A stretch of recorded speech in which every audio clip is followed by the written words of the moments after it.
உண்ணும் சோராதி ஒரு மூன்றும் எம்பெருமான் கண்ணன் என்னே நீர் மல்கி கண்ணினைகள் மண்ணுலகில் மண்ணு திருக்கோளூரில் மாயன் பால் போம் மாறன் పొన్నడియే నందమక్కు పొన్.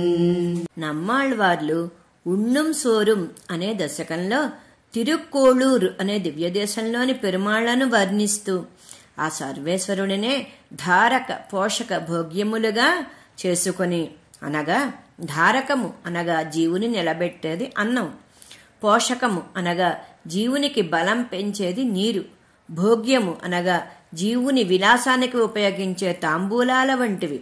ఇవన్నీ ఆళ్వార్లకు భగవానుడే అని తెలిపి ఆ పెరుమాళ్లపై వ్యామోహంతో నాయకి పడే ఆవేదనను తల్లి భావనలో వివరించిన ఈ శ్రీ సూక్తులను అనుసంధించి తరించమని మనవాళ మామూలు ఈ పాసురంలా వివరించారు. జై శ్రీమన్నారాయణ.